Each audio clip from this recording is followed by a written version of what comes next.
Okay everyone, सो हम लोग आज स्टार्ट करेंगे हमारा सेकंड पी मार्केटिंग मिक्स का, डेट इज प्राइस। ठीक है, प्राइस क्या होता है जनरली?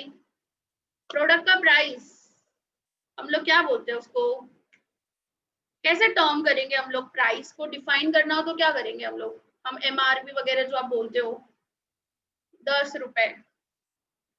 सबसे पहली चीज तो वो क्या होता है, प्लस कैसे डिटरमाइन किया जाता है, राइट? हीना, सीपी प्लस क्या? सीपी प्लस हम लोग तो एसपी पढ़ रहे हैं ना, that is a selling price. ये सेलिंग प्राइस है हमारी।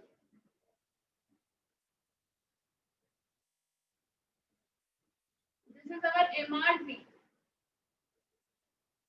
इसको क्या बोला जाता है?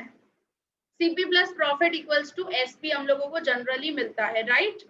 ओके, तो मैं लिख देती हूँ जो आप बोल रहे हो, CP plus profit equals to your SP, right?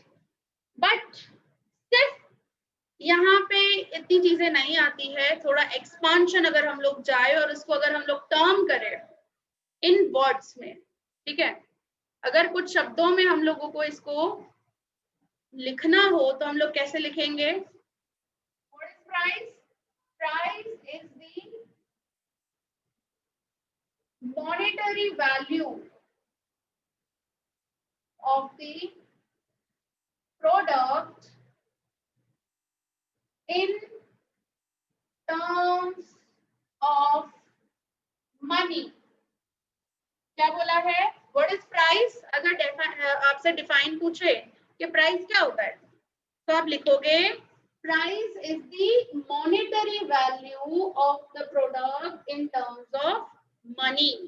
ठीक है, so that is a definition according to the law of demand. मुझे जनरल सी बात बताओ, according to law of demand what is the relation between price and demand? Price and demand का relation क्या होता है, कैसे होता है? According to the law of demand inverse relation. Yes, inverse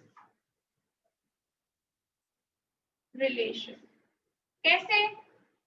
generally क्या होता है, किसी भी प्रोडक्ट का प्राइस अगर कम होता है तो क्वांटिटी डिमांडेड क्या हो जाती है? बताओ क्या हो जाएगी? किसी भी प्रोडक्ट का प्राइस अगर कम हो जाता है तो उसकी क्वांटिटी डिमांड क्या हो जाती है? बढ़ जाती है, राइट? सिंपल सा लॉजिक है ये तो एकदम। ये देखो अभी ज्वाइन हो रहे हैं सब नमूने। यस, और सबको क्लियर दिख रहा है ना बोर्ड पे जो भी मैं लिख रही हूँ?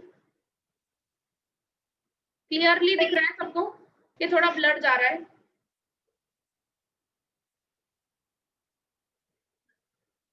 एकदम क्लियर है? चलो ठीक है। तो प्राइस और डिमांड का अगर हम लोग लॉ ऑफ डिमांड के अकॉर्डिंग देखें तो क्या होता है? इनवर्स रिलेशन होता है। तो प्राइस कम, डिमांड ज्यादा। Same as it is reverse अगर हम लोग आएंगे, प्राइस अगर ज्यादा तो क्वांटिटी डिमांड क्या हो जाएगी? प्रोडक्ट की कम हो जाएगी, राइट? मैंने उसी दिन इस चीज को अप्लाई किया, आपको पता है? उसी दिन मैं एक्चुअली सब्जी मार्केट गई थी और है ना कुछ दिन पहले ही, आपको पता है अभी है ना बहुत अच्छी सब्जियां आ रही है मार्केट में, विंटर्स का टाइम चल रहा है। तो उस दिन क्या हुआ, मेरे पापा है ना ले आए थे, यू नो अबाउट दैट मटर हम लोग यूज करते हैं, राइट? पुलाव में और इनमें पीस वी आर यूजिंग। तो है ना वो थे 50 रुपीज 1 kg, राइट? कितने थे? 50 रुपीज 1 kg, ऐसा चल रहा था रेट। तो मेरे पापा तो 1 kg लेकर आए क्योंकि मैंने तो डिमांड किया उस चीज का। मेरे पापा वो डिमांड पूरी नहीं करे ऐसा हो ही नहीं सकता, भले कितना तो कुछ भी हो। वो ले आए, ठीक है, इस तरीके से 1 kg ले आए। तो उस दिन क्या हुआ, फिर 2 दिन के बाद मैं गई मार्केट में, सब्जी मार्केट में, तो पीस का जो रेट हो गया था ना वो क्या हो गया था? 30 रुपीज हो गया था। मतलब प्राइस क्या हो गया? कम हो गया। और मैंने क्या कर दिया, 1 kg की जगह पे 2 kg परचेज किए थे मैंने कि हाँ भाई मेरे को 2 किलो लाओ, चलो मुझे बहुत पसंद है और हम लोगों को ठंडी में ऐसी सब चीजें खानी चाहिए वगैरह, तो मैंने लॉ ऑफ डिमांड को अप्लाई किया था उस वक्त कि प्राइस कम हुआ, मैंने क्वांटिटी डिमांड क्या कर दिया, 1 किलो की जगह पे 2 किलो कर दिया।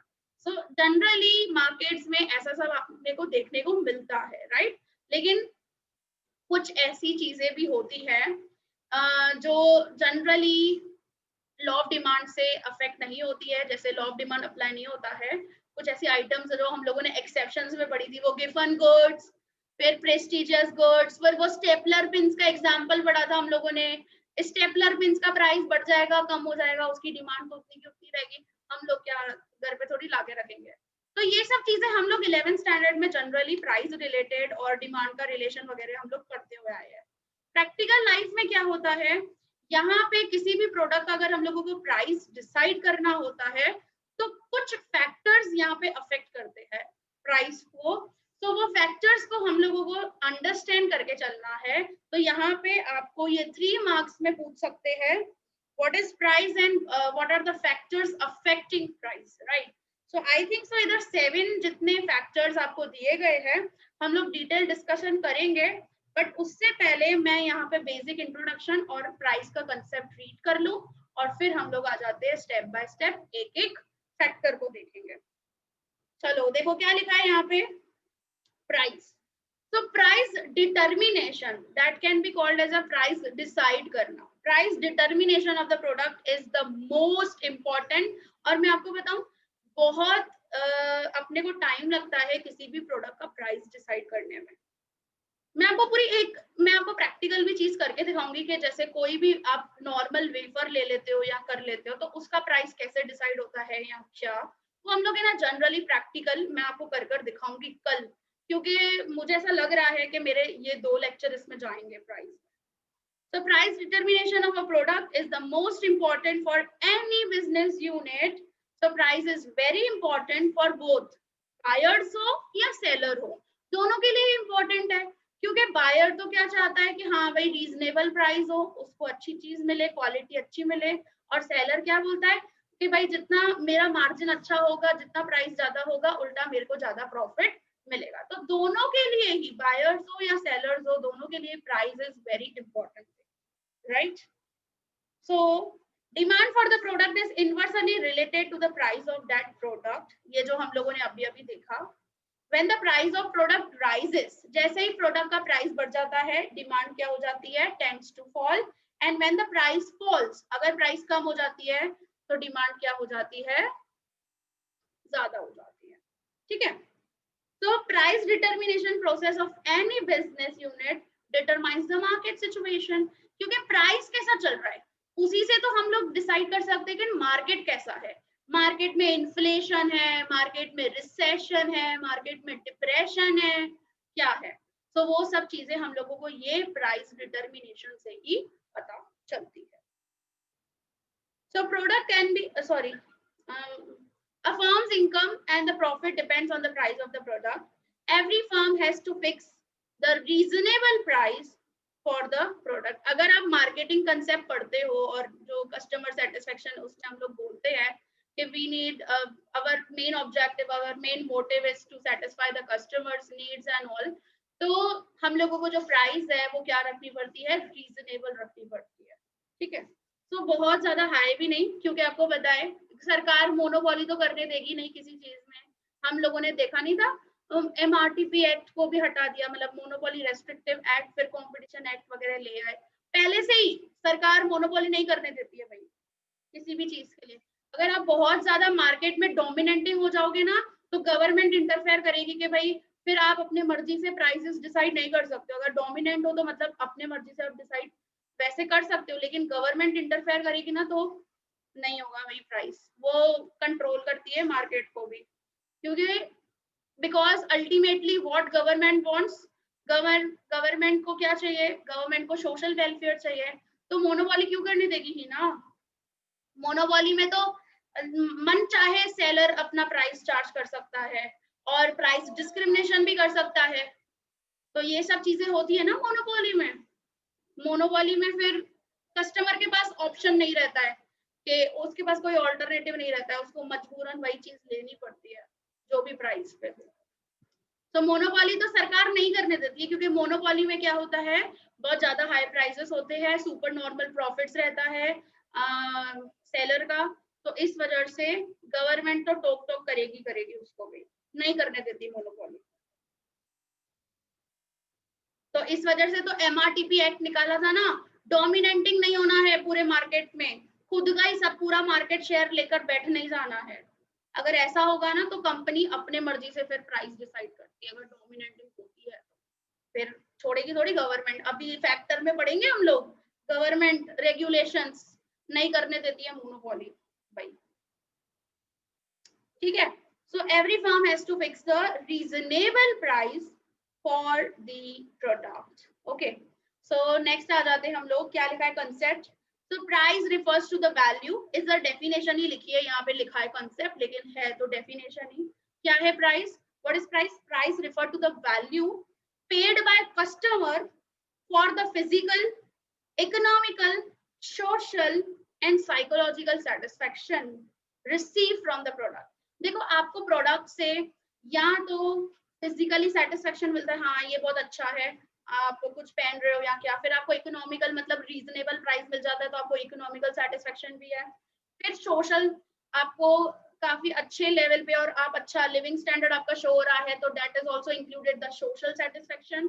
और साइकोलॉजिकल भाई, दिमाग को शांति मिल रही है, मैंने जितना प्राइस पे किया उतना मेरे को रिसीव हो रहा है भाई, मैं उतने से खुश हूँ कि हाँ भाई अच्छी क्वालिटी वगैरह मिली, तो हम लोग दिमाग से भी शांत होते हैं, साइकोलॉजिकल सेटिस्फेक्शन। सो ये चारों सेटिस्फेक्शन अपने को मिलते हैं और उसके लिए हम लोग जो पैसे देते हैं उसको बोलते हैं प्राइस। इधर ऐसा बोला है, इतना बड़ा खींच के बोला हुआ है। यहाँ तो आप शॉर्ट से भी लिख सकते हो जो मैंने लिखी है यहाँ पे, यहाँ इधर भी लिखी हुई है कि price is the economic value of the product which is generally depicted in the form of money or which is generally shows in the form of money। यहाँ तो आप मेरी वाली definition भी लिख सकते हो कि price is the monetary value of the product in terms of money, ठीक है। तो ये वाली definition आप चाहो तो लिख सकते हो, जो आपको अच्छी लगे, मेरे को कोई प्रॉब्लम नहीं है, सबका मतलब एक ही निकलता है घुमा फिरा के, ठीक है। सो यहाँ पे कंप्लीट हो गया हमारा ये बेसिक सा कंसेप्ट वगैरह। अब हम लोग आ जाते हैं इसके फैक्टर्स, इसमें factors affecting pricing, factors affecting pricing. सबसे पहला है, हम लोगों को सबसे पहला क्या कंसीडर करना पड़ता है, दैट इज प्रोडक्शन कॉस्ट, है ना, वो कंसीडर करना पड़ता है ना अपने को। देखो क्या लेना पड़ता है हम लोगों को, प्रोडक्शन कॉस्ट, ठीक है। मतलब हम लोग टोटल कॉस्ट भी बोल सकते हैं या सिंपल कॉस्ट भी बोल सकते हैं, और इसका मतलब ये भी निकलता है कि हम लोगों को ये प्रोडक्ट कितने रुपए में पड़ा अपने फैक्ट्री पे, राइट। तो ये हम लोग कैलकुलेट करते हैं कैसे, you know we are considering the fix cost, फिर वेरिएबल कॉस्ट, फिर एडमिनिस्ट्रेटिव कॉस्ट,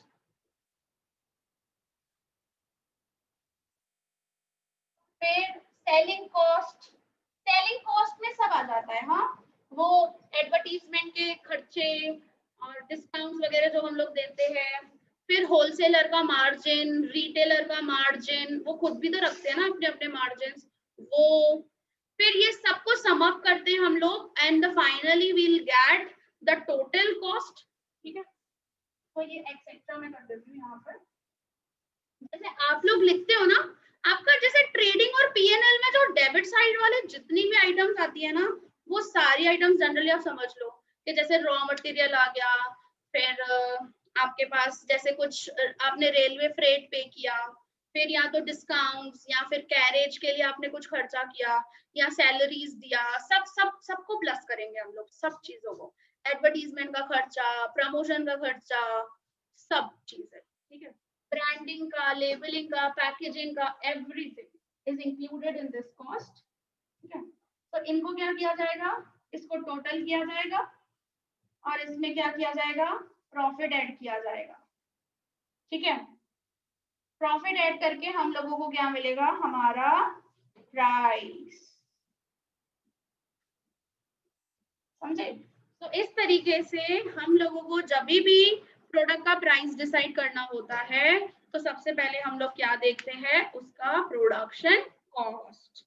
क्योंकि देखो एडवर्टीजमेंट के खर्चे और जितने भी खर्चे होंगे तो किससे भुगतान करेंगे, कस्टमर से करेंगे ना, किससे लेंगे, सब चीजों प्लस करते जाओ, प्लस करते जाओ, जितने भी एक्सपेंडिचर होते हैं।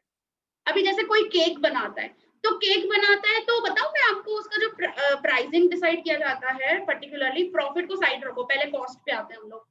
केक बनाने के जो भी अंदर मटेरियल चाहिए, जितना भी मटेरियल चाहिए, और जो भी व्हिप्ड क्रीम ना प्री मिक्स ना फिर उसके अंदर जो ड्राई फ्रूट्स या फिर नटेला या फिर चॉकलेट जो चाहिए वो सब चीजें, मैं बताऊं वो नाइफ हम लोग जो यूज करते हैं ना कटिंग करने के लिए, वो देता है अपने को, कैंडल्स देता है, उसकी कॉस्ट में इंक्लूडेड होती है पहले से वो।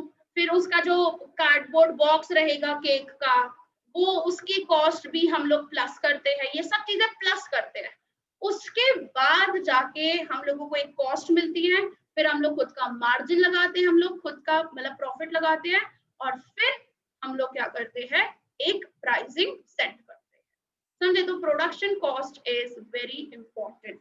देखो यहाँ पे तो कंपनी रिलेटेड बात की है, मैं जनरली किसी का भी प्राइस निकल सकता है, ऐसा कोई वो नहीं है, कोई भी प्रोडक्ट हो कोई भी सर्विसेज हो। सो यहाँ पे देखो क्या लिखा है, the most important aspect in the price determination is production cost. It includes raw material cost, production cost. Production cost में देखो इलेक्ट्रिसिटी का खर्चा, लेबर को वेजेस देते हैं उसका खर्चा, एडमिनिस्ट्रेटिव जो रेंट वगैरह हम लोग पे करते हैं वो खर्चा, एवरीथिंग आप जो एक्सपेंडिचर लेना चाहो। एक मिनट एक मिनट रुकना तो।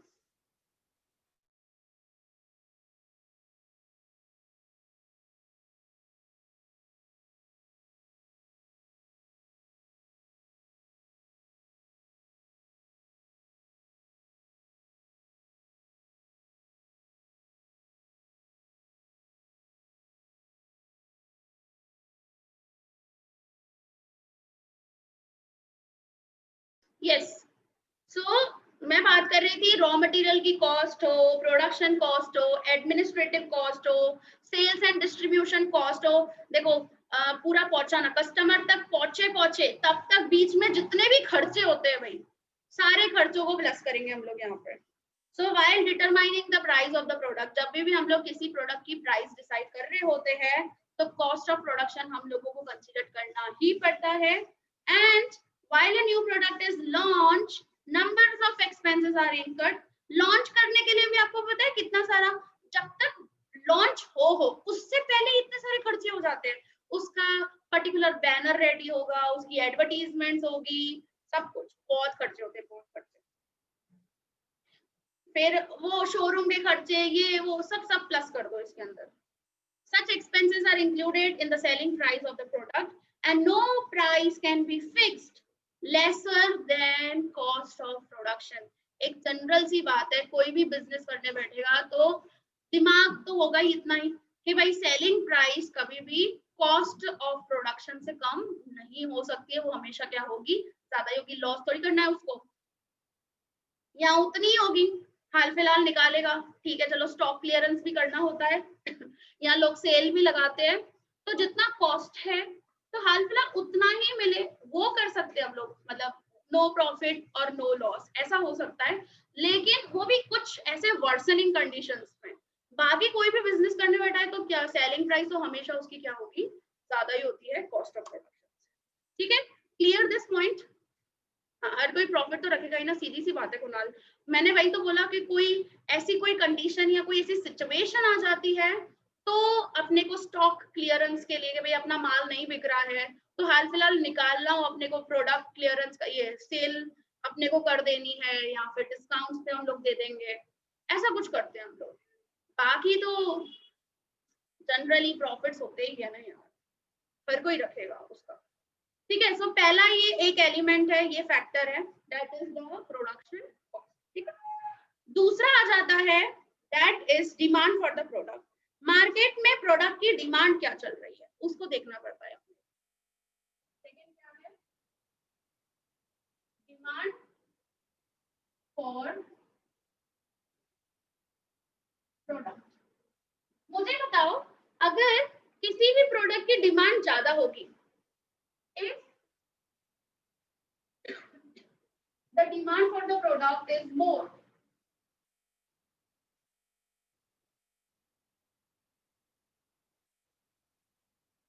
then प्राइस क्या होगा,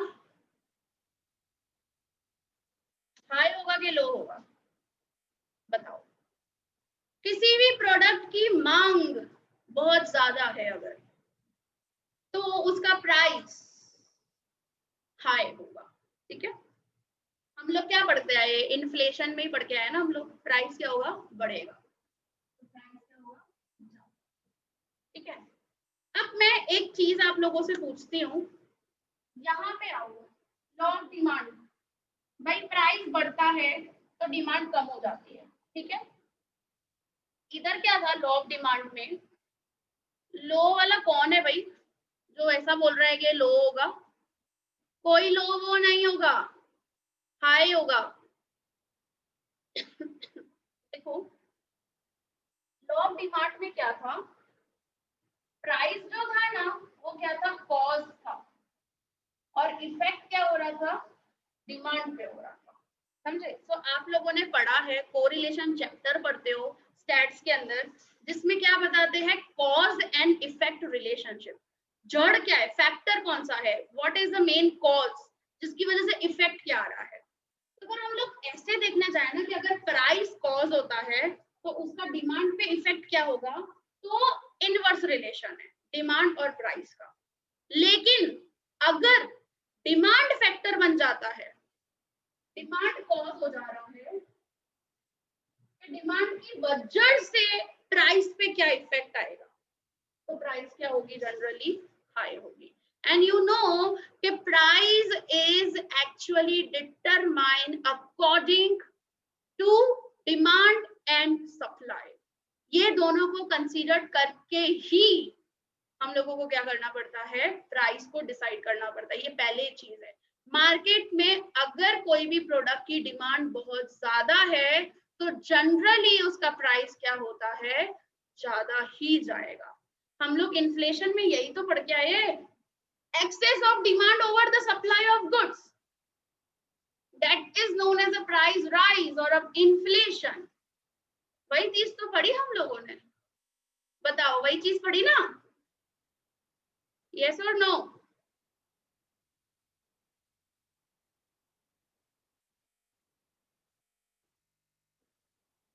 एक सेकंड, नो,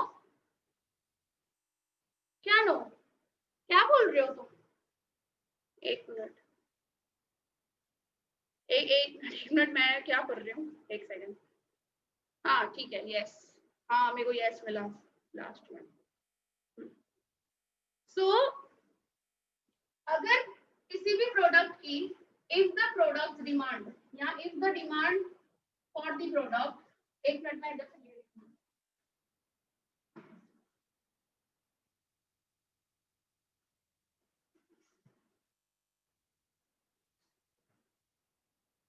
इज लो, अगर मार्केट में उस प्रोडक्ट की डिमांड ही नहीं है तो क्या हो जाएगा प्राइस, बताओ मुझे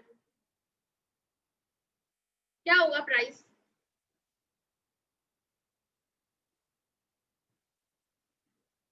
लो।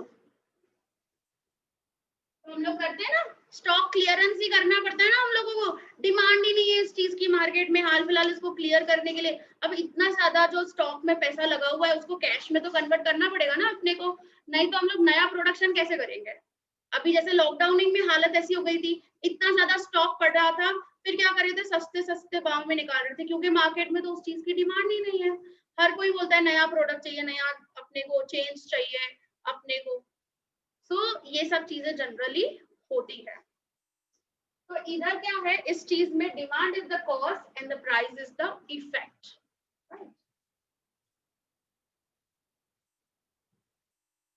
मिक्स नहीं करना, फिर से समझा रही हूं मैं। अगर किसी को भी मिक्स हो रहा हो तो मेरे को दोबारा से बोलो इस चीज को एक्सप्लेन करने के लिए। किसी को ऐसा लग रहा है मिक्सिंग हो रहा हो, बिकॉज यहाँ पे हम लोग क्या देख रहे हैं, हम लोग देख रहे हैं डिमांड। डिमांड डिमांड अगर किसी भी प्रोडक्ट की ज्यादा है, ऐसे सोच के देखो, अगर किसी भी प्रोडक्ट की डिमांड ज्यादा है तो प्राइस क्या होगा, मुझे बताओ दीपिका। अगर प्रोडक्ट की डिमांड ज्यादा है किसी भी प्रोडक्ट की, मार्केट में बहुत लोग बोल रहे हैं मेरे को ये वाला प्रोडक्ट चाहिए, मेरे को ये वाला प्रोडक्ट चाहिए, तो सेलर क्या कर देते हैं, प्राइस को हाई कर देते हैं, वही सेम चीज। और अगर प्रोडक्ट की डिमांड डाउन है तो क्या हो जाता है, हम लोग सस्ते में भी निकालते हैं उस चीज को।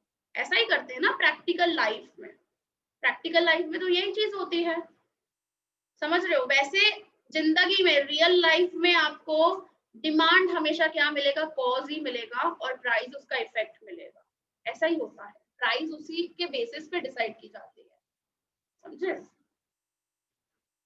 और जो लॉ ऑफ डिमांड है ना, वो आफ्टर प्राइस जब डिसाइड हो जाती है उसके बाद का रिजल्ट है। ये पहले की चीज है कि हाँ भाई पहले क्या होगा, जब तक प्राइस डिसाइड नहीं किया है ना, उससे पहले की चीज ये आती है कि मार्केट में कैसा डिमांड है, उसके बेसिस पे प्राइस को डिसाइड किया जाता है। आपने देखा है जनरली आर्टिफिशियल स्कैरसिटी, अभी देखो अनियंस वगैरह ये लोग तो जनरल तो मांगते ही है, हमारी बेसिक नेसेसिटी है ये सब चीजें। तो क्या हो गया था, 80 रुपए किलो, बताओ हो गया था ना, 80 रुपीज के जी, 70 रुपीज के जी अनियंस के भाव गए थे, टमाटर के भाव गए थे बीच में अभी कुछ दिन पहले ही। तो ये सब क्या था, तो ये वही थी ना चीज कि भाई इतना ज्यादा मार्केट में डिमांड है लेकिन उसका सप्लाई क्या हो गया है, कम हो गया है, तो जिसकी वजह से प्राइस क्या हो गया था, ज्यादा। सिंपल, समझे। देखो यहाँ पे क्या लिखा हुआ है कि demand for the product and the price of that product are directly related. वैसे इस सिचुएशन में क्या है, डायरेक्टली रिलेटेड है, क्योंकि डिमांड अगर किसी भी प्रोडक्ट का ज्यादा है तो प्राइस ज्यादा, अगर डिमांड किसी भी प्रोडक्ट का कम है तो प्राइस कम। ऐसे समझना है अपने को। So factors like consumers' taste, preference, number of consumers, their purchasing power, number of competitors in the market affect the demand for the product. अब डिमांड कैसे चेंज होती है, लोगों का कस्टमर्स का प्रेफरेंस कैसा है, वो किस तरीके से चाह रहे हैं, उनका टेस्ट कैसा है, नंबर्स ऑफ कंज्यूमर्स कितने हैं, बड़े हैं, कम हुए हैं, उनकी परचेजिंग पावर, उनकी इनकम कितनी है, उनकी कैपेसिटी कितनी है पे करने के लिए, खरीद, मैं बोल सकती हूँ ना इसे, खरीदने की क्षमता, हम लोग ऐसा बोल सकते हैं, that is a purchasing power, right. Numbers of competitors in the market कितने हैं, वो सब चीजों की वजह से क्या हो जाता है, डिमांड ऊपर नीचे होती है। So when the demand for the product is high, the price of the product can be kept high. But when the demand for the product is low, the price of that product is low. Simple. So when competitors are more, अगर बहुत ज़्यादा competitors होते हैं, और when the demand of the product of competitors is high, देखो अभी मैं situation create कर रही हूँ जो यहाँ पे लिखी हुई है, बहुत सारे कंपिटिटर्स है, बहुत सारे, और डिमांड क्या है, कंपिटिटर्स के प्रोडक्ट की हाई है, राइट। तो मैं अपने प्रोडक्ट की प्राइस कैसे रखूंगी, मुझे कौन बता सकता है। फिर से एक बार चीज बोल रही हूँ, बहुत सारे मार्केट में कंपिटिटर्स है और वो कंपिटिटर्स की जो प्रोडक्ट की डिमांड है वो बहुत ज्यादा है और उनका जो प्राइस है वो भी अच्छा खासा है। मैं अपने प्रोडक्ट का प्राइस कैसे रखूंगी, कौन बताएगा मेरे को।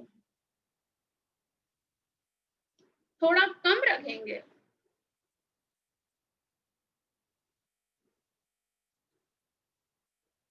नो नो, लो रखोगे। अगर मैंने लो रखा, देखो उनका प्राइस जो भी है मार्केट में, तो उनकी डिमांड भी तो है मार्केट में। देखो फिर से एक बार चीज पढ़ रही हूँ, क्या लिखा है समझने की कोशिश करो। When the competitors are more or when the demand of product of competitors is high and the producer has to fix the price in such a way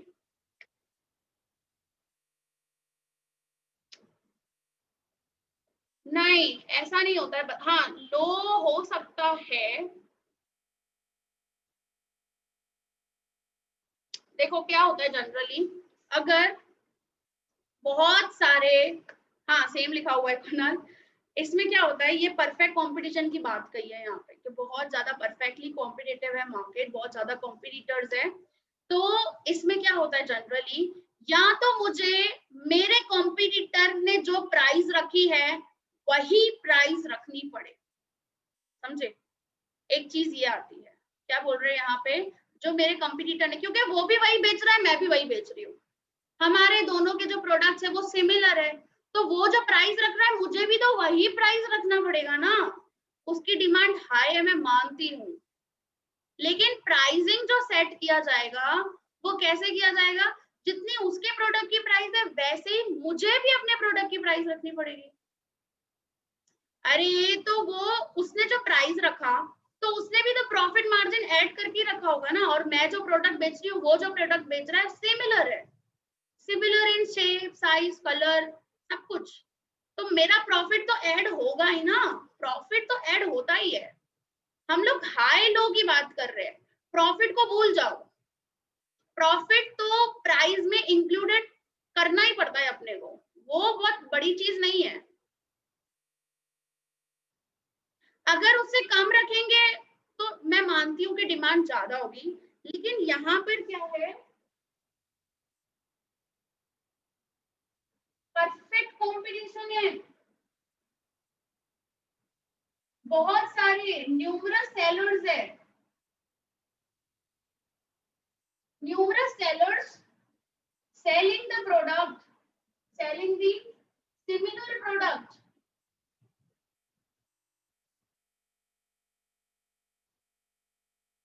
at same price, ये चीज होगी, क्योंकि अगर मैंने प्राइस कम कर दिया तो वो मेरे ऊपर टूट पड़ेंगे, उनको भी अपना मजबूरन प्राइस कम करना पड़ेगा। जब वो प्राइस पे डिमांड चली रही है मार्केट में तो प्राइस कम क्यों करूं मैं भी तो सेम प्राइस कर सकती हूँ ना उनके जैसा, क्योंकि हमारे सिमिलर प्रोडक्ट्स है, ये चीज होगी ना। मैं कम कर दूंगी, मैं मानती हूँ मेरी डिमांड ज्यादा होगी, बट आर्यन कुछ पॉलिसीज रहती है ना, एक जनरल सी बात है, मैं आपको एक एग्जांपल दूं।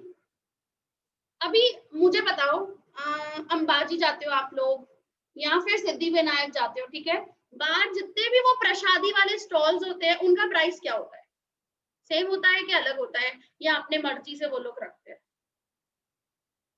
सेम होता है ना। यस, अभी उनमें से ही मैं एक सेलर हूँ, मैं नया कोई सेलर घुसती हूँ वहां पे, मैं अगर घुस रही हूँ वहां पे फॉर एग्जाम्पल, अब मुझे बताओ, अगर मेरे को अपनी दुकान सिद्धि विनायक मंदिर के सामने ही खोलनी हो वही प्रसादी की, तो मैं अपने प्राइस क्या रखूंगी बताओ, अब बोलो। हाँ मीर, यू आर राइट, मैं मना नहीं कर रही हूँ, मैं उस चीज को एक्सप्लेन कर रही हूँ, कुछ जने थोड़ा अलग से बोल रहे हैं इस वजह से, मुझे मेरी वही दुकान खोलनी है जाके। हाँ, जैसे लोनावाला में भी चिक्की के जो प्राइसेस होते हैं सबके सिमिलर, सबके, क्योंकि सेम चीज हो रही है ना, परफेक्ट कंपटीशन है, एकदम परफेक्ट कंपटीशन, बिकॉज बहुत सारे सेलर्स है और उनके प्रोडक्ट